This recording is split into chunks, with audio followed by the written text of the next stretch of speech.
Je m'appelle Kennedy Barnes et je parle aux chiens, pas comme la plupart des dresseurs, à coups d'ordre et de friandises. Non, j'entends littéralement leurs pensées, je sens leurs émotions parcourir mon esprit comme des secrets murmurés. Ce matin, en regardant mon berger allemand, Rex, arpenter le terrain d'entraînement d'Almaden Valley, son anxiété me frappe comme une douche glaciale. Quelque chose ne va pas? Je marmonne en m'agenouillant près de lui. Ces pensées inondent ma conscience. Des ombres qui se meuvent là où il ne devrait y en avoir aucune, des odeurs n'appartenant à aucune créature vivante. Rex gémit, sa puissante carcasse tremblante. À travers ses yeux, je les vois, des silhouettes sombres qui dérivent entre les arbres, nous observant de leurs regards vides et affamés. Qu'est-ce que vous êtes, bordel? Je chuchote. Les ombres s'évanouissent à l'instant où je reconnais leur présence, mais la terreur de Rex persiste, ancrée dans mes os. Pendant ce temps, de l'autre côté de la ville, Béatrice Mitchell vit sa propre crise surnaturelle. Le bar huppé vibre de l'énergie du vendredi soir, mais derrière le comptoir en acajou poli, Béatrice sert un verre à martini si fort que ses jointures blanchissent. Des vagues d'émotions déferlent sur elle, pas les siennes, mais celles de chaque client dans la salle. La peur, la rage et quelque chose de plus sombre encore. Elle a toujours été en pâte, lisant les sentiments des gens comme dans un livre ouvert. Mais ce soir, c'est différent. Dangereux. Un autre whisky, exige l'homme d'affaires au bout du bar.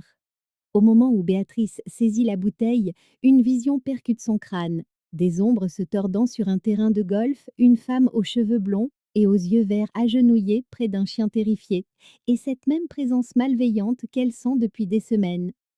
Ça va, B? Demande sa collègue.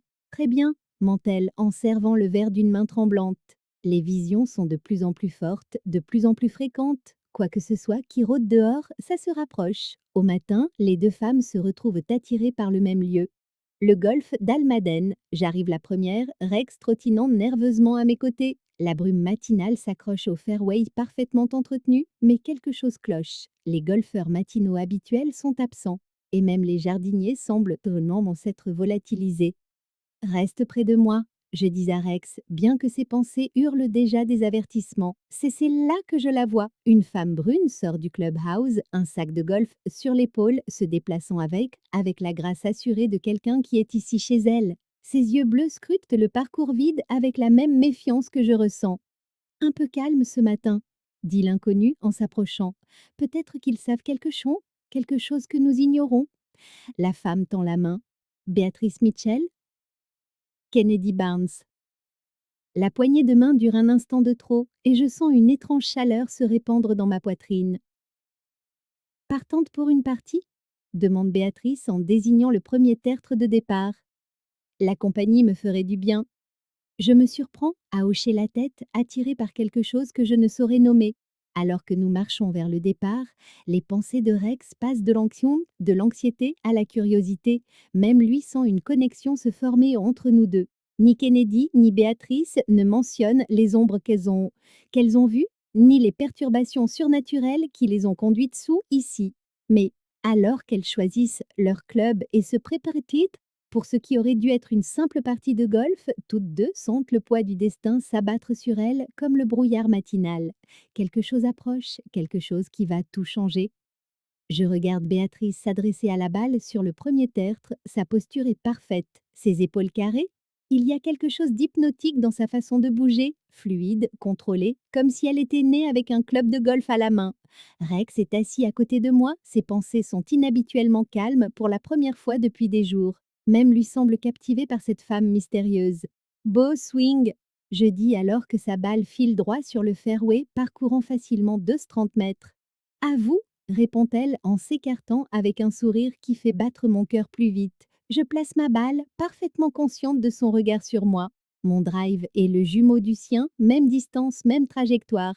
Nous nous regardons, surprise.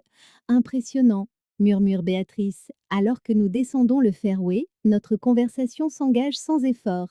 Elle me parle de son bar en ville, de son grand-père qui lui a appris le golf. Je lui raconte des anecdotes sur le dressage de chiens en omettant soigneusement les aspects surnaturels. Alors c'est vous, la célèbre Kennedy Barnes, dit-elle au deuxième trou. J'ai entendu parler de votre travail avec les animaux abandonnés. Célèbre, c'est peut-être un peu fort. modeste en plus. Son rire est chaleureux, sincèrement amusé. Nous sommes à égalité sur les 9 premiers trous. Chaque coup, chaque putt, nous reflétons l'habileté de l'autre avec une précision déconcertante. Cela aurait dû être une compétition, mais au lieu de ça, on dirait une danse que nous aurions chorégraphiée ensemble dans une vie antérieure. Au départ du 10e trou, Béatrice s'arrête. Ça va vous paraître étrange, mais avez-vous remarqué quelque chose d'inhabituel ici, dernièrement? Mon cœur rate un battement. Quel genre d'inhabituel? Des ombres là où il ne devrait pas y en avoir, des zones de froid, des gens qui évitent certains endroits. Je croise son regard. Vous le sentez aussi? Alors, je ne suis pas en train de devenir folle? Si c'est le cas, alors nous le sommes tous ça et toutes les deux. Nous terminons la partie dans un silence quasi total, chacune digérant cette révélation. En approchant du clubhouse, nos scores sont identiques, un fait statistiquement impossible. Un café? Demande Béatrice en désignant le bar. Nous trouvons une banquette tranquille dans un coin. Rex se blottit à mes pieds. La foule de l'après-midi s'est clairsemée, nous laissant l'intimité nécessaire pour parler. Parlez-moi des ombres, dis-je en enroulant mes mains autour de ma tasse. Béatrice se penche en avant, baissant la voix. Ça a commencé il y a environ 3 semaines. Au début, je pensais que c'était le stress du travail, les longues heures, les clients difficiles, et puis d'autres personnes ont commencé à en parler aussi. Qu'est-ce que vous voyez exactement? Des silhouettes sombres qui se déplacent dans le bar après la fermeture, des zones de froid inexplicables. Et les rêves? Elle s'interrompt, secouant la tête. Hum, des rêves à propos de cet endroit, le terrain de golf, et elle me regarde droit dans les yeux. Vous, l'aveu reste suspendu entre nous comme une confession. Je sens la chaleur monter à mes joues. J'ai fait des rêves aussi, j'admets, à propos de quelqu'un que je n'avais jamais rencontré, cheveux bruns, yeux bleus. Nos regards se verrouillent, l'air semble chargé d'électricité et je me surprends à me pencher plus près. C'est de la folie, murmure Béatrice, complètement insensée. J'acquiesce. Mais je ne recule pas. Elle tend la main sur la table, ses doigts effleurant les miens. Le contact envoie une décharge de chaleur le long de mon bras. Quoi qu'il se passe ici, dit-elle doucement, je ne pense pas que nous devrions y faire face seuls. Je tourne ma main, paume vers le haut, laissant ses doigts s'entrelacer avec les miens. Ensemble, alors. Ensemble. Le mot sonne comme une promesse, un pacte scellé non pas entre deux femmes qui se sont rencontrées il y a quelques heures, mais entre des âmes qui, d'une manière ou d'une autre, se cherchaient. Rex lève la tête, ses pensées soudainement alertes. À travers notre connexion, je sens un mouvement à l'extérieur, des ombres qui se rassemblent aux abords-d'œil du terrain de golf alors que l'après-midi s'estompe en soirée. Nous devrions y aller, dis-je. Bien que je sois réticente à briser ce moment entre nous, Béatrice hoche la tête. Mais alors que nous nous levons pour partir, elle attrape à nouveau ma main. Kennedy? Oui. Elle s'approche assez près pour que je puisse voir les éclats d'argent dans ses yeux bleus. Merci de ne pas penser que je suis folle. Merci pour la même chose. Avant même d'y réfléchir, je me penche et presse mes lèvres contre les siennes. Le baiser est doux, hésitant, mais il a le goût d'un retour à la maison après un long voyage. Quand nous nous séparons, nous respirons toutes les deux difficilement. Définitivement pas folle, murmure-t-elle contre mes lèvres. Quelles que soient les forces surnaturelles qui nous ont réunis, j'en suis reconnaissante. Debout là, dans la lumière déclinante, tenant la main de cette femme remarquable, je sais que ma vie vient de changer pour toujours. Le lendemain soir, je retrouve Béatrice à son bar après la fermeture. Le silence est lourd, chargé d'attente. Elle a insisté pour que nous parlions dans un endroit privé, loin des regards indiscrets et des perturbations surnaturelles. Il y a quelque chose que je dois te montrer, je dis en regardant Rex se poster près de l'entrée. Quelque chose qui explique pourquoi les animaux réagissent à ces ombres. Béatrice se verse un whisky, sa main est stable malgré la tension qui émane d'elle. Et il y a quelque chose que je dois te dire sur la raison pour laquelle je peux sentir les chementer. Je prends une profonde inspiration. Je peux communiquer avec les animaux par télépathie. Rex m'avertit de présence surnaturelle depuis des semaines. Elle me fixe un long moment, puis rite, non pas d'un rire moqueur, mais de soulagement. Dieu merci, j'avais peur que tu me prennes pour une folle quand je te dirais que je suis en pâte. Je ressens les émotions des gens, Parfois, je vois leurs souvenirs. C'est comme ça que tu savais pour les rêves? En partie. Mais Kennedy, il y a plus. Elle contourne le bar, se rapprochant de moi. Quand j'ai touché ta main hier, j'ai vu des flashs, des choses anciennes, de femmes qui nous ressemblaient, debout à cet endroit précis sur le terrain de golf. Les pensées de Rex explosent soudain d'alarme. À travers ses sens, je les sens, les ombres qui se rassemblent à l'extérieur du bar. Elles sont là. Je chuchote. Béatrice ferme les yeux, étendant sa conscience psychique. 3 d'entre elles, peut-être 4, elles sont en colère. La température dans le bar chute de 10 degrés en quelques secondes. Les bouteilles d'as derrière le comptoir se mettent à trembler et les lumières d'Al-Ledir vacillent de manière menaçante. Nous devons aller au terrain de golf, dit Béatrice d'urgence. C'est là que tout a commencé, c'est là que nous trouverons des réponses. Nous traversons les rues vides de San José, Rex en alerte sur la banquette arrière. Le terrain de golf est enveloppé d'un brouillard surnaturel, et même depuis le parking, je peux sentir une énergie malveillante pulser depuis le terrain. Tu es sûr de ça? Je demande alors que nous approchons du 18e trou. Non, mais nous ne pouvons pas continuer à fuir quoi que ce soit. Main dans la main, nous marchons sur le green. Au moment où nos pieds touchent l'herbe, le monde bascule, le brouillard s'éloigne en tourbillonnant, révélant des symboles gravés dans la terre, des symboles qui brillent d'une lumière pâle et fantomatique. Un ancien cimetière, souffle Béatrice, ses capacités d'empathie captant les émotions résiduelles de siècles passés. Ces esprits, ils sont piégés ici depuis plus de 100 ans. À travers Rex, je sens la présence d'animaux morts depuis longtemps, gardiens et compagnons des âmes enterrées. Ils ne sont pas malveillants, ils essaient de protéger quelque chose. Kennedy regarde. Béatrice pointe une section de terre remuée près du trou. Il y a quelque chose d'enterré ici, quelque chose d'important. Alors que nous nous agenouillons pour examiner les symboles de plus près, les ombres se matérialisent autour de nous. Mais au lieu de la présence menaçante à laquelle je m'attendais, je ressens une tristesse désespérée, un besoin irrépressible de communiquer. Ils n'essaient pas de nous faire de mal, je réalise. Ils essaient de nous dire quelque chose. Béatrice presse ses paumes contre le sol, s'ouvrant pleinement aux impressions psychiques. 2 femmes, allait-elle. Des amantes, elles vont pratiquer une forme de communication spirituelle avec la nature. Elles ont été tuées pour leur relation, pour leur capacité. La révélation nous frappe simultanément. Nous ne sommes pas des cibles choisies au hasard. D'une manière ou d'une autre, nous sommes liés à ces âmes anciennes. Elles attendaient, je murmure, elles attendaient que quelqu'un comme nous revienne. Les ombres commencent à s'estomper à mesure que les esprits trouvent assez la paix dans la compréhension. Mais alors qu'ils s'éloignent, une dernière impression psychique inonde Béatrice. Un avertissement concernant des forces plus sombres, quelque chose qui s'est nourri de l'énergie des esprits piégés pendant des décennies. Nous avons besoin d'aide, dit-elle en me relevant. C'est plus grand que nous. Alors que nous retournons à la voiture, le silence surnaturel est différent, non pas menaçant, mais plein d'attentes.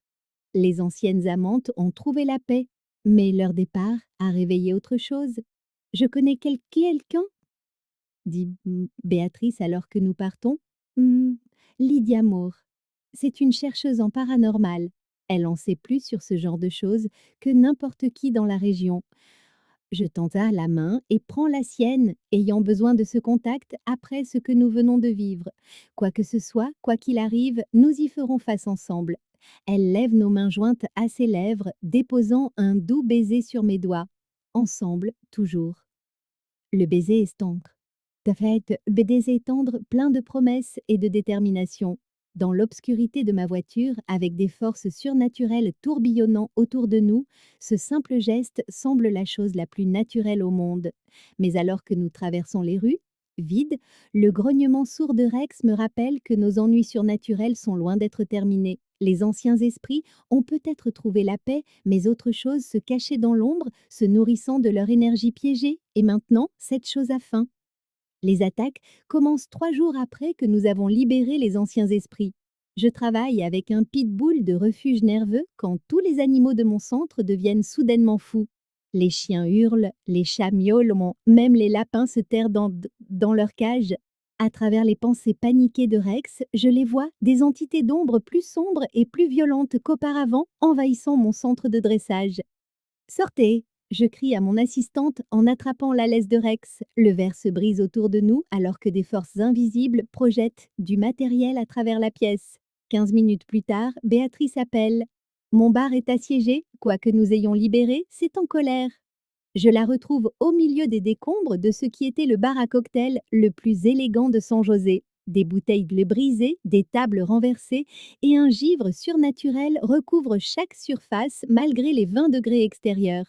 Ce n'est pas un hasard, dit-elle, ses sens d'empathie en alerte maximale. Ces choses nous ciblent paisiblement spécifiquement. Ce soir-là, nous rencontrons Lydia Moore dans son bureau de recherche encombré près de l'Université d'État de San José.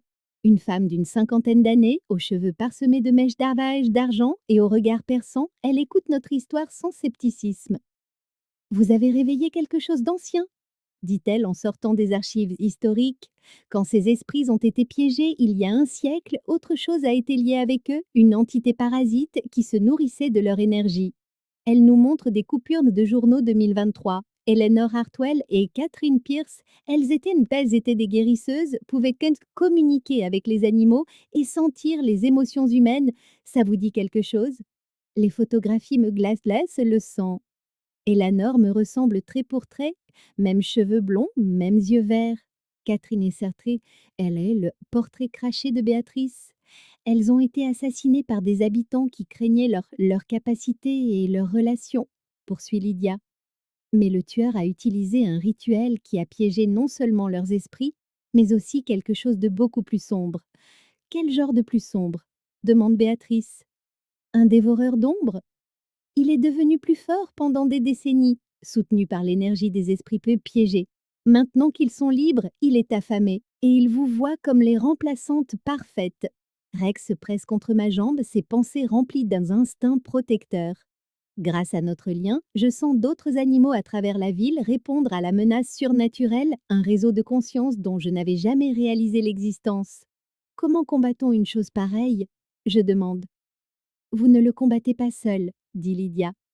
Le rituel original nécessitait 2 personnes aux capacités complémentaires. Votre lien avec les animaux, les pouvoirs empathiques de Béatrice.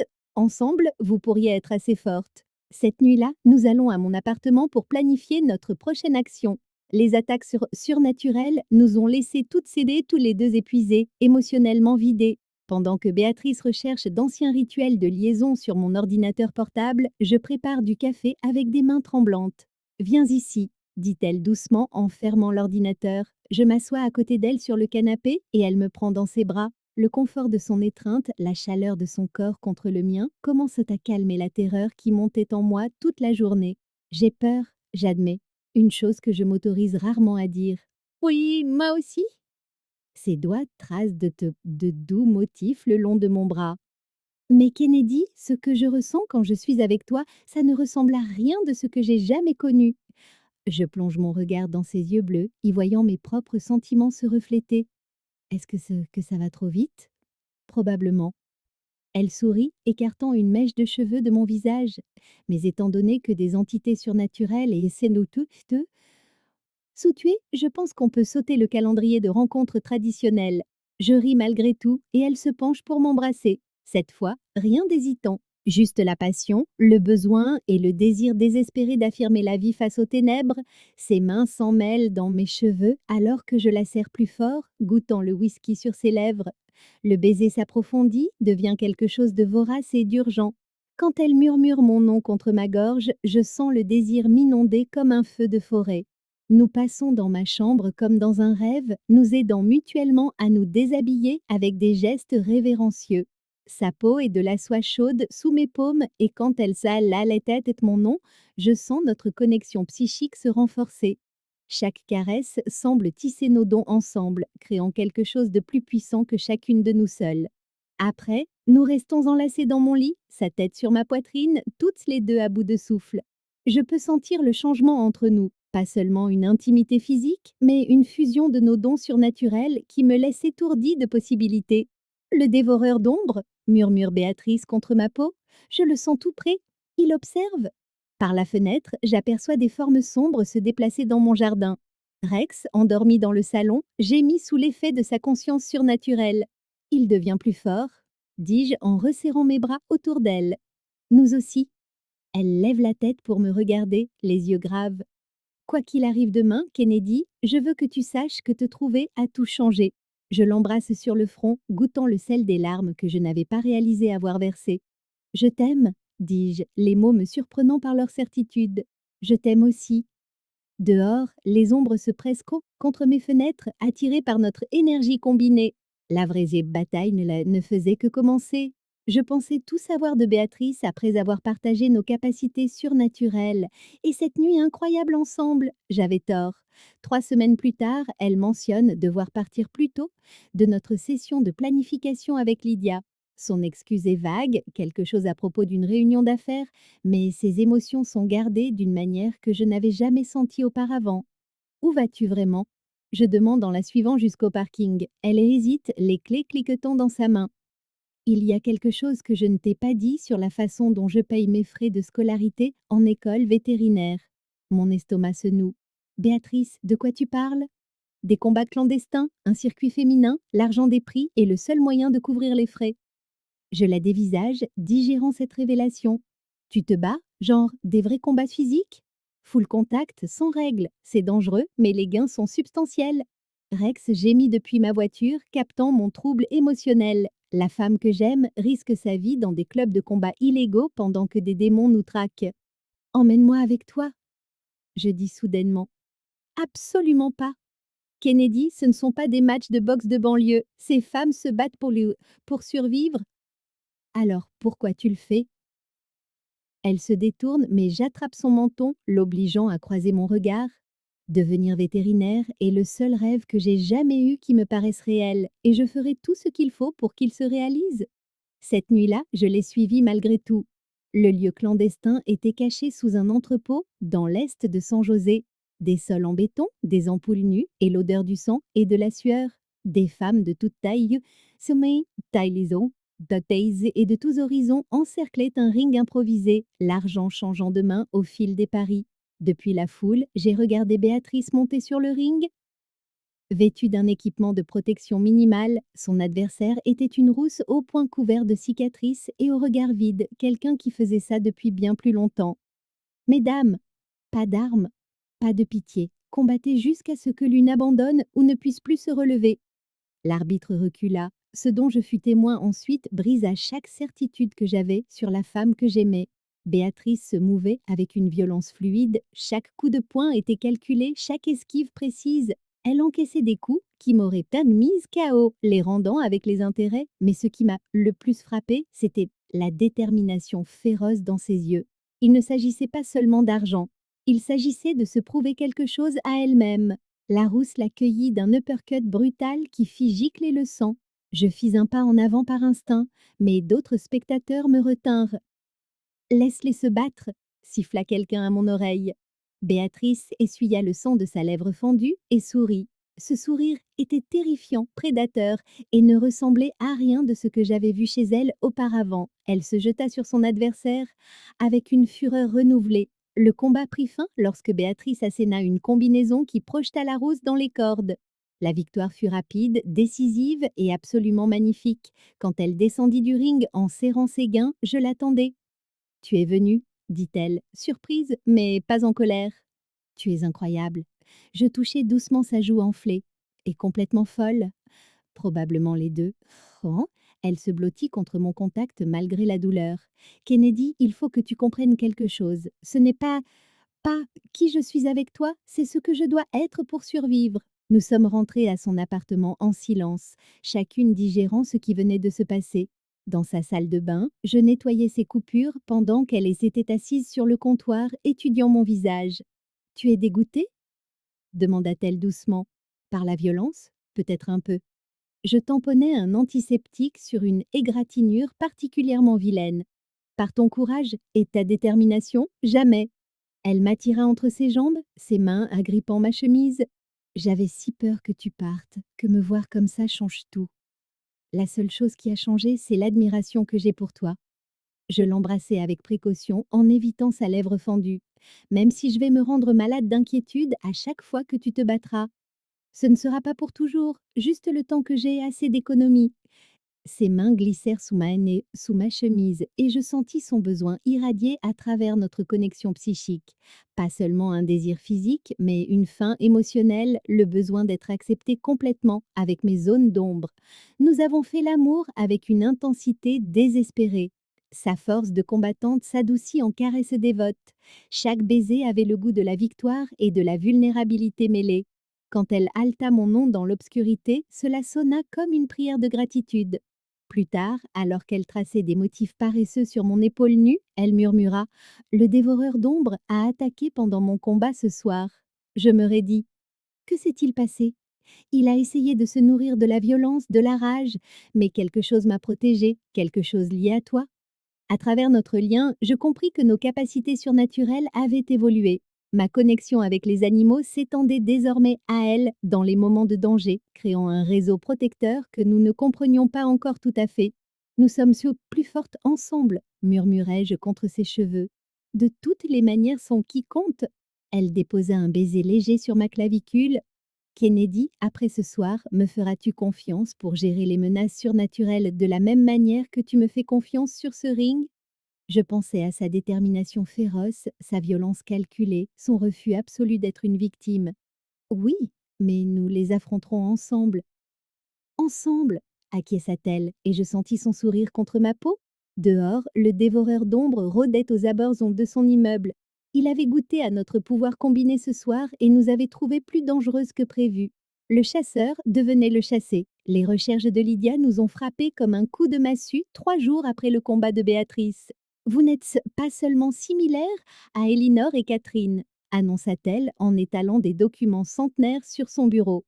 D'après ces archives généalogiques, vous êtes leurs descendantes directes, leurs arrière-arrière-petites-filles. Je fixai les arbres généalogiques, les mains tremblantes. C'est impossible. Eleanor Hartwell avait une sœur qui s'est échappée de la ville avant les meurtres. Le frère de Catherine Pierce a fui en Oregon. Vos lignées ont convergé à nouveau après 100 ans. Béatrice s'affaissa sur une chaise à côté de moi. Alors on est quoi? Des réincarnations? Un destin cosmique? Plus probablement, le dévoreur d'ombre a manipulé les événements pour recréer sa source de pouvoir originelle. Votre rencontre n'était pas une coïncidence, c'était orchestré. La révélation m'a fait l'effet d'une douche froide. Tout ce que j'avais ressenti pour Béatrice, était-ce réel ou une manipulation surnaturelle? Kennedy, dit doucement Béatrice en lisant mon expression. Ne va pas sur ce terrain. Comment savoir ce qui est réel? Comment savoir si on s'aime vraiment ou si une entité démoniaque tire les ficelles? Parce que je le sentais avant même de savoir toute cette merde surnaturelle. Sa voix était féroce, certaine. Ce que je ressens pour toi n'est pas une compulsion mystique, c'est un choix. Mais le doute avait pris racine. Cet après-midi-là, alors que nous cherchions des rituels de liaison, je me suis surprise à me dérober à ses contacts, à remettre en question chaque émotion. Le dévoreur d'ombre sentit notre discorde et en profita. Tu crois que tu l'aimes? Me murmura-t-il dans mes rêves cette nuit-là. Mais vous ne faites que rejouer un scénario ancien, des marionnettes dans la tragédie de quelqu'un d'autre. Je me suis réveillée avec ces mots résonnant dans mon crâne. À côté de moi, Béatrice s'agitait, ses capacités empathiques captant mon trouble même dans son sommeil. Le lendemain matin, j'ai pris la décision la plus difficile de ma vie. J'ai besoin d'espace, lui ai-je dit devant un café. De temps pour comprendre ce qui est réel et ce qui est de la manipulation surnaturelle. La peine dans ses yeux bleus était dévastatrice. Kennedy, s'il te plaît, ne fais pas ça. Comment puis-je savoir si ce que je ressens est authentique? Comment l'une de nous le pourrait? Parce que ça fait mal, dit-elle simplement. Le véritable amour fait mal quand il est né menacé. Mais je m'éloignais déjà, convaincue que je nous protégeais toutes les deux de devenir des pions permanents dans un jeu cosmique. Elle ne s'opposa pas à ma décision. Au lieu de cela, elle se jeta dans ses combats clandestins avec une violence renouvelée, comme si la douleur physique pouvait la distraire de la dévastation émotionnelle. J'ai appris par des amis communs que ces combats devenaient plaintes plus téméraires, plus dangereux. Pendant ce temps, je me concentrais obsessionnellement sur la recherche de la malédiction, seule, désespérée de trouver une solution qui ne nécessiterait pas nos pouvoirs combinés. Rex me regardait avec ses yeux bruns inquiets, ses pensées remplies d'une confusion canine sur la raison pour laquelle j'avais abandonné ma compagne. Le dévoreur d'ombre gagna en puissance pendant notre séparation. Sans notre lien psychique pour nous protéger, il nous attaquait individuellement avec une fréquence croissante. Mon centre d'entraînement était vandalisé chaque nuit par des forces surnaturelles. Le bar de Béatrice subissait de mystérieux accidents qui faisaient fuir les clients. 2 semaines après notre séparation, Lydia appela avec des nouvelles désastreuses. L'entité prépare quelque chose de grand. Mes instruments détectent une activité surnaturelle massive sur le terrain de golf. Elle tire sa puissance de votre séparation, de votre douleur. Bien, dis-je amèrement. Peut-être que quand je serai morte, Béatrice sera libre de vivre sa propre vie. Kennedy, espèce d'idiote têtue. La malédiction ne fonctionne pas comme ça. S'il vous tue individuellement, il peut piéger vos esprits de la même manière qu'il l'a fait pour Eleanor et Catherine. Tu marches droit dans le piège qu'il tend depuis un siècle. Cette nuit-là, le dévoreur d'ombre est venu me chercher. J'étais seule dans mon appartement. Rex, le seul système d'alerte précoce qu'il me restait, me réveilla par son hurlement de terreur quelques secondes avant que ma chambre ne se remplisse de ténèbres grouillantes. La température chuta tandis que l'entité se matérialisait, n'étant plus seulement une ombre, mais quelque chose avec une substance et une fin. Enfin, il siffla. Seul et vulnérable, tout comme ton ancêtre. Je me suis battue avec chaque once d'entraînement que j'avais, mais sans les pouvoirs empathiques de Béatrice pour amplifier ma communication animale, j'étais dépassée. L'assaut psychique de la créature me laissa à bout de souffle, saignant de blessures qui apparaissaient sans cause physique. De l'autre côté de la ville, Béatrice se battait pour sa vie dans une autre sorte de bataille. Son adversaire ce soir-là était une femme qui faisait 2 fois sa taille, avec une réputation d'envoyer ses adversaires à l'hôpital. Mais Béatrice se battait avec la fureur d'un cœur brisé, canalisant chaque once de douleur et de rage de notre séparation. Elle était en train de gagner lorsque les vrillets du dévoreur d'ombre l'atteignirent. Le contre-coup psychique de mon attaque la frappa en plein coup de poing, la projetant sur le sol en béton.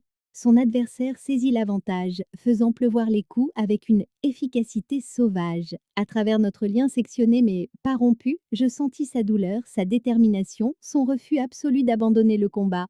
Kennedy, halta-t-elle à travers ses lèvres enflées. J'arrive. C'est alors que j'ai compris la vérité. Réelle ou fabriquée, notre connexion était la seule chose qui se dressait entre nous et un siècle d'emprisonnement spirituel. Nous étions plus fortes ensemble, mais plus important encore, nous choisissions d'être ensemble. Le dévoreur d'ombre sentit mon épiphanie et pressa son attaque. Mais dans ce moment de lucidité, je tendis la main à travers notre lien, appelant chaque animal de San José. Chiens, chats, oiseaux, même les coyotes urbains répondirent à mon appel désespéré. Ils ne pouvaient pas me sauver seule, mais ils m'ont fait gagner du temps, le temps que Béatrice abandonne son combat et traverse la ville en trombe jusqu'à mon appartement. Elle arriva alors que je perdais connaissance. Les vrilles du dévoreur d'ombre s'enroulaient autour de ma gorge comme une corde glaciale. Son cri de rage empathique fit voler en éclats les fenêtres de tout mon immeuble. « Éloigne-toi d'elle !» gronda-t-elle. Et pour la première fois depuis notre séparation, nos pouvoirs fusionnèrent à nouveau. L'entité recula, temporairement affaiblie par notre force réunie. Mais nous savions toutes les deux que ce n'était qu'un répit. La confrontation finale approchait, et cette fois, il n'y aurait pas de fuite face à notre destin. La retraite du dévoreur d'ombre n'était pas une victoire, c'était un retrait stratégique. Alors que Béatrice m'aidait à me relever, toutes deux meurtries et saignantes, nous pouvions le sentir se regrouper quelque part dans l'éther surnaturel. « Ce n'est pas fini », murmurai-je en m'appuyant lourdement sur elle. « Non, mais nous, c'est fini. »« Fini d'être séparés ?» Elle me prit doucement le visage meurtri. « Kennedy, je me fiche que des forces cosmiques nous aient réunis. Je choisis de rester. Même en sachant que nous ne faisons peut-être que rejouer l'histoire de quelqu'un d'autre? Surtout dans ce cas, si nous devons être piégés dans un cycle ancien, au moins nous l'affronterons ensemble. Mais alors que l'aube se levait sur San José, j'ai pris une décision qui allait me hanter pendant des semaines. Je ne peux pas le laisser utiliser notre connexion pour te faire du mal, dis-je en m'écartant de son étreinte. Et si la seule façon de briser le cycle était que l'une de nous se sacrifie? N'y pense même pas. Béatrice, nous mettons des innocents en danger. Mes voisins, tes clients, tout le monde autour de nous devient un dommage collatéral. Rex gémit à mes pieds, sentant ma résolution à travers notre lien. Même lui savait ce que je projetais. Je quitte sans José, annonçai-je. Si je ne suis pas là, peut-être qu'il me suivra et te laissera tranquille. La douleur dans ses yeux était insupportable. Fuir ne résoudra rien. Peut-être pas, mais ça pourrait te faire gagner du temps pour trouver une autre solution. En quelques heures, j'avais fait mes bagages et je roulais vers le nord, en direction de l'Oregon, Rex à côté de moi et mon cœur se brisant à chaque kilomètre. Je me disais que j'étais noble, que je me sacrifiais. En réalité, j'étais terrifiée et je prenais des décisions basées sur la peur plutôt que sur l'amour. Le dévoreur d'ombre m'a suivi, bien sûr. Partout où je m'arrêtais, petite vue, petite ville, motel de bord de route, aire de repos, le chaos surnaturel éclatait. Les fenêtres se brisaient, l'électronique tombait en panne, et les animaux locaux fuyaient, terrorisés. J'étais comme une zone de catastrophe surnaturelle ambulante. Pendant ce temps, Béatrice se plongea dans la recherche avec Lydia, déterminée à trouver un moyen de détruire l'entité sans nécessiter nos deux présences. Elle retourna également au combat clandestin avec une rage vengeresse, cherchant n'importe quel exutoire physique à sa douleur émotionnelle. Elle se bat avec colère maintenant. Ai-je appris lors d'appels à des amis communs? De manière imprudente, la nuit dernière, elle a affronté deux adversaires en même temps juste pour ressentir autre chose que le chagrin. Ces nouvelles me rendaient malade d'inquiétude, mais je restais à l'écart, convaincue de la protéger. 3 semaines après le début de mon exil volontaire, alors que je campais dans la nature sauvage de l'Oregon, le dévoreur d'ombre passa enfin à l'action. Il ne m'a pas attaqué directement. Au lieu de cela, il est apparu dans mes rêves sous les traits de Béatrice. Elle est en train de mourir à cause de toi, murmura-t-il. Chaque nuit où elle se bat, chaque risque qu'elle prend, c'est parce que tu l'as abandonnée quand elle avait le plus besoin de toi. La torture psychologique était d'un raffinement exquis. Je voyais des images vives de Béatrice ensanglantée et brisée sur des rings clandestins, criant mon nom pendant que ses adversaires la rouaient de coups. Que les visions soient réelles ou fabriquées, elles atteignirent leur but, leur but. La même nuit où j'étais tourmentée par de fausses visions, Béatrice faisait face à son propre cauchemar à 500 kilomètres de là. Elle avait participé à un tournoi non officiel, 5 combats en une nuit. Le vainqueur rafle tout. Le prix couvrirait la totalité de ses frais de scolarité restants, mais le coût physique était énorme. Au 4e combat, elle fonctionnait à l'adrénaline pure et à une détermination obstinée. Sa dernière adversaire était une femme connue sous le nom de la Sirène, célèbre pour sa guerre psychologique autant que pour sa domination physique. Alors qu'elle se tournait autour sur le ring, la Sirène commença à parler. J'ai entendu dire que ta copine s'est barrée, t'a laissée toute seule affronter le croque-mitaine. La réponse de Béatrice fut un crochet du droit dévastateur qui fit chanceler son adversaire. Elle va revenir, haleta Béatrice, bien qu'une lueur de doute vacilla dans ses yeux. Les femmes comme ça ne reviennent pas. Elles norteuten, elles trouvent quelqu'un de nouveau, quelqu'un de moins compliqué. Les mots frappèrent Megum plus fort que n'importe quel coup physique. Le combat de Béatrice devint sauvage, incontrôlé, exactement ce sur quoi la sirène comptait. À travers notre connexion psychique coupée mais persistante, je ressentis chaque coup qu'elle encaissait, chaque moment de doute et de désespoir. Le dévoreur d'ombre utilisait notre séparation pour nous affaiblir toutes les deux. Se nourrissant de notre souffrance individuelle, c'est alors que j'ai compris la vérité. L'entité ne nous voulait pas séparer pour nous rendre des cibles plus faciles, elle nous voulait séparer pour maximiser notre douleur. Séparés, nous n'étions pas seulement vulnérables, nous le nourrissions activement par notre angoisse. Je me suis mise en route pour San José immédiatement, poussant mon camion à ses limites toute la nuit. Mais j'étais encore à des heures de distance lorsque le dernier combat de Béatrice atteignit son paroxysme. La sirène l'avait coincé contre les cordes, lui assénant coup après coup aux côtes. La foule acclamait le sang, mais à travers notre lien, je pouvais sentir la force vitale de Béatrice vaciller. Abandonne, siffla la sirène. Elle ne vaut pas la peine de mourir? C'est alors que Béatrice fit quelque chose d'extraordinaire. Au lieu de riposter physiquement, elle ouvrit pleinement ses capacités empathiques, lisant chaque émotion dans la pièce. La soif de sang de la foule, la peur cachée de la sirène, et même la malveillance surnaturelle qui rôdait aux abords de l'entrepôt. Elle vaut la peine de mourir, dit clairement Béatrice. Et elle vaut aussi la peine de vivre? La conviction dans sa voix, transmise sur des centaines de kilomètres par notre lien psychique, me donna la force de conduire plus vite. Je rentrais à la maison, vers la femme que j'aimais, et cette fois, rien ne nous séparerait à nouveau. Mais alors que je filais dans la nuit californienne, je pouvais sentir la satisfaction du dévoreur d'ombres. Nos retrouvailles étaient exactement ce qu'il avait manigancé, le moment où nous serions ensemble, vulnérables et assez désespérés pour tenter le rituel de liaison qui avait piégé Éléanore et Catherine un siècle plus tôt. Le vrai piège n'était pas notre séparation, c'était nos retrouvailles inévitables. Je suis arrivée au terrain de golf d'Almaden à 3 heures du matin pour trouver Béatrice qui m'attendait déjà sur le parking. Son visage était une carte de ses récents combats, lèvres fendues, joues meurtries, coupure au-dessus du sourcil, mais ses yeux brûlaient d'une détermination féroce. Je me demandais quand tu comprendrais, dit-elle alors que je sortais de mon camion. Que nous marchons droit dans un piège ou que je suis une idiote de t'avoir quitté? Les deux. Elle se jeta dans mes bras malgré tout et je la serrai comme si je me noyais. Le dévoreur d'ombre nous a menés vers ce moment depuis le début. Rex nous tournait autour, anxieux, ses pensées remplies d'avertissements. Surnaturel. Le terrain de golf semblait différent maintenant, chargé d'une énergie malveillante qui rendait l'air lui-même lourd et menaçant. Les recherches de Lydia ont trouvé autre chose, continua Béatrice.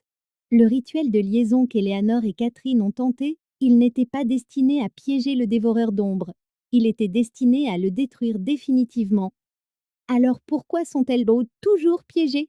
Parce qu'elles ont été interrompues. Les habitants de la ville les ont tuées avant qu'elles ne puissent achever le rituel. Au-dessus de nous, des nuages d'orage s'amoncelaient malgré la météo clémente annoncée. Le dévoreur d'ombre se manifestait, puisant sa puissance de chaque perturbation surnaturelle qu'il avait causée au cours du siècle dernier. Alors nous finissons ce qu'elles ont commencé, dis-je, bien que ma voix tremblât devant l'énormité de la tâche, où nous mourrons en essayant tout comme elles. Nous avons marché sur le green du 18e trou main dans la main, Rex trottinant à nos côtés.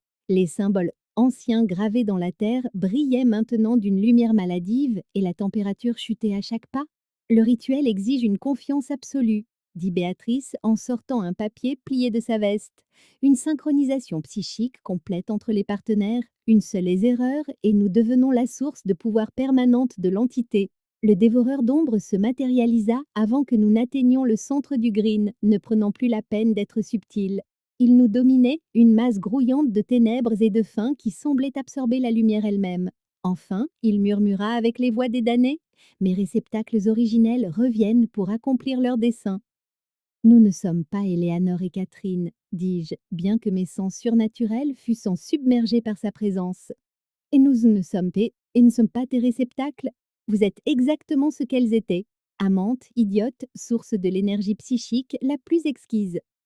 Il lança des vrilles de pure obscurité, mais nos capacités combinées créèrent une barrière protectrice. Les animaux de Toussaint-José répondirent à mon appel, chaque chien, chat, oiseau et coyote urbain de la ville convergeant vers le terrain de golf pour prêter leur force. Maintenant, cria Béatrice par-dessus la tempête surnaturelle.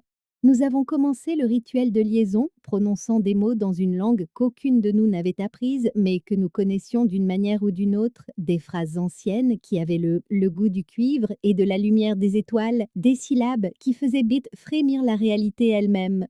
Le dévoreur d'ombre riposta avec tout ce qu'il avait, des assautifs psychiques qui auraient brisé des esprits mortels, des manifestations physiques qui transformèrent était l'air autour de nous en un vent tranchant comme des rasoirs.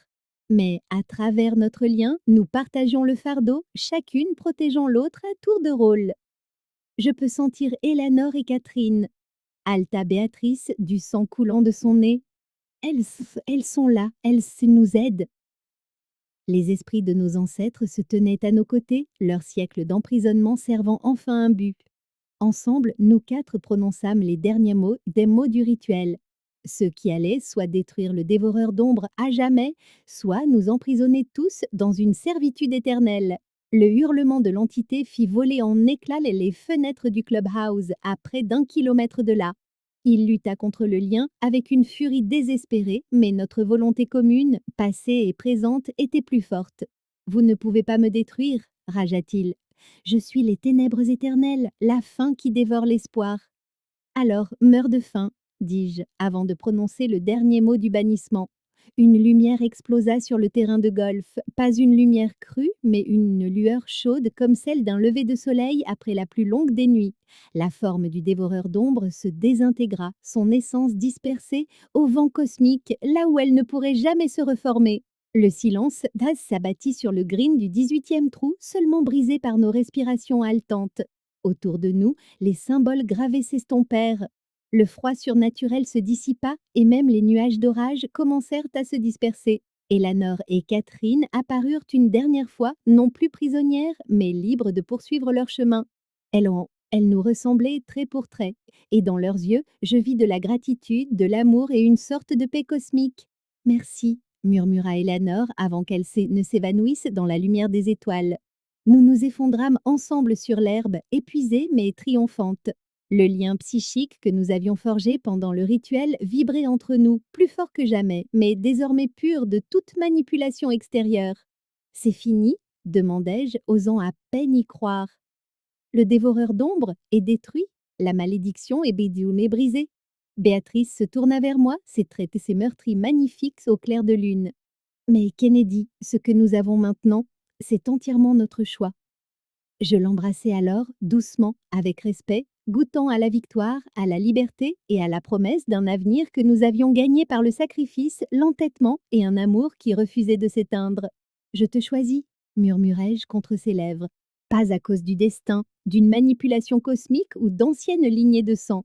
Parce que tu es courageuse, féroce et têtue comme une mule. Je te choisis aussi pour le meilleur et pour le pire, dans le surnaturel comme dans le banal. Rex se faufila entre nous, ses pensées enfin paisibles, pour la première fois depuis des mois, autour du terrain de golf, les animaux que nous avions appelés retournaient pink. Chez eux, leur rôle dans ce drame cosmique achevé. La bataille était gagnée, mais notre vraie vie ensemble ne faisait que commencer. 6 mois après avoir banni le dévoreur d'ombre, je me tenais sur le green du 18e trou du golf d'Almaden, regardant le lever du soleil peindre le ciel de nuances d'or et de rose. Les cicatrices surnaturelles avaient guéri, ne laissant aucune trace de l'ancienne malédiction qui nous avait réunis, Béatrice et moi. Tu es matinale dit Béatrice, sortant du clubhouse avec 2 tasses de café et ce sourire qui faisait encore battre mon cœur la chamade. Je n'arrivais pas à dormir, trop excitée pour aujourd'hui. Elle me tendit une tasse fumante et m'embrassa sur la joue. Le trac de la remise des diplômes ou celui de la nouvelle entreprise, les deux. Je fis un geste vers le centre d'entraînement que j'avais construit en bordure du terrain de golf. Les services surnaturels pour Animaux Barnes ouvrent officiellement demain. Il m'avait fallu des mois pour convaincre la ville que mon entreprise était une forme légitime de dressage d'animaux avec une approche de communication unique. Ils n'avaient pas besoin de connaître les aspects télépathiques ou le réseau grandissant de propriétaires d'animaux qui avaient entendu des rumeurs sur mes capacités surnaturelles. Aucun regret d'avoir abandonné le dressage traditionnel demanda Béatrice en s'asseyant à côté de moi sur le banc que nous avions installé à notre endroit préféré. Aucun. Aider les animaux à surmonter des traumatismes surnaturels, j'ai l'impression que c'est ce que j'ai toujours été destinée à faire. Rex sortit du clubhouse, une balle de tennis dans la gueule, ses pensées rayonnant de contentement. Derrière lui trottaient 3 chiens de refuge. Je rééduquais des animaux qui avaient été traumatisés par des rencontres surnaturelles à travers la ville. En parlant de destinée, dit Béatrice en sortant une enveloppe de sa veste. J'ai reçu mes notes finales de l'école vétérinaire hier. Je saisis la lettre et parcourus les résultats. Bon sang, ma belle, dans les 5% meilleurs de ta promotion. L'argent des combats clandestins a fini par payer. Elle fléchit ses doigts, qui portaient encore de légères cicatrices de son dernier tournoi. Même si recevoir des coups au visage pour payer mes frais de scolarité ne me manque pas. Nous avions toutes les deux changé au cours des mois qui avaient suivi notre victoire sur le dévoreur d'ombre. Béatrice avait canalisé sa discipline de combattante dans l'excellence académique, obtenant son diplôme avec mention et une offre d'emploi dans la plus prestigieuse clinique vétérinaire de San José. J'avais découvert une vocation que j'ignorais, aidant à la fois les animaux et leurs propriétaires à naviguer dans les rencontres surnaturelles. Madame Chen a appelé hier, dis-je en grattant Rex derrière les oreilles. Son chat voit toujours des souris fantômes, mais elle a appris à les ignorer. C'est un progrès? Béatrice rit, le son portant à travers le terrain de golf désert. Tu te souviens quand on pensait devenir folle? Et maintenant, nous sommes tous les personnes que d'autres fous appellent à l'aide. Notre entreprise de consultation surnaturelle s'était développée de manière organique par le bouche à oreille. Des propriétaires d'animaux aux prises avec des compagnons psychiques, des familles hantées par des esprits bienveillants, et même quelques sorcières locales qui avaient besoin de familiers avec des capacités de communication améliorées. Prête pour le rendez-vous d'aujourd'hui? Demanda-t-elle en consultant sa montre. L'écurie hantée, ça promet d'être intéressant. Nous avions maintenu notre partenariat dans tous les sens du terme. Les capacités empathiques de Béatrice complétaient parfaitement ma communication avec les animaux, et notre relation amoureuse s'était approfondie pour devenir quelque chose de rare et de précieux. Kennedy, dit-elle soudain, sa voix prenant ce ton sérieux que j'avais appris à reconnaître. Il y a quelque chose que je voulais te demander. Elle se leva et tira une petite boîte en velours de sa poche. Mon cœur s'arrêta net. Nous avons affronté d'anciennes malédictions, des dévoreurs d'ombre, et ta tendance tenace à fuir quand les choses deviennent effrayantes. Elle posa un genou à terre, sur l'herbe où nous avions confronté les forces surnaturelles pour la première fois. Veux-tu m'épouser? La bague était parfaite, un simple anneau orné d'une pierre qui captait la lumière du matin comme un éclat d'étoile prisonnier. Mais ce qui me mit les larmes aux yeux, c'était l'expression sur son visage, l'espoir, l'amour et une certitude absolue malgré tout ce que nous avions traversé. Oui, murmurai-je, puis plus fort. Oui, absolument, oui. D'une main tremblante, elle glissa la bague à mon doigt, puis se releva pour m'embrasser correctement. Ce baiser avait le goût du café, des promesses et de cet amour qui survit aux épreuves surnaturelles. Je t'aime, Kennedy Barnes. Je t'aime aussi, future Madame Barnes Mitchell. Rex aboya. En signe d'approbation, ses pensées remplies de loyauté et de bonheur. Autour de nous, le terrain de golf s'étendait, vert et paisible sous le soleil de Californie, sans aucune trace des ténèbres qui avaient autrefois menacé de nous consumer. Alors, dis-je en admirant la bague à mon doigt, organisation de mariage surnaturelle. Tu penses qu'on devra protéger le lieu de la cérémonie contre les mauvais esprits? Probablement, mais nous connaissant, on trouvera une solution. Main dans la main, nous sommes retournés vers le clubhouse, suivis par Rex et les chiens de refuge. La matinée était pleine de promesses, et pour la première fois depuis mon enfance, je me sentais en paix, prête à affronter tout ce que l'avenir nous réservait. Nous nous étions trouvés envers et contre tout, nous avions survécu à des malédictions anciennes et construit quelque chose de beau sur les cendres du chaos surnaturel. Quoi qu'il arrive, nous y ferions face comme nous avions appris à tout affronter, ensemble. En arrivant au parking, Béatrice serra ma main. Prête pour notre prochaine aventure? Je regardais la femme qui était devenue ma partenaire, mon amour, mon ancre dans un monde plein de mystères surnaturels, et je souris. Avec toi, toujours.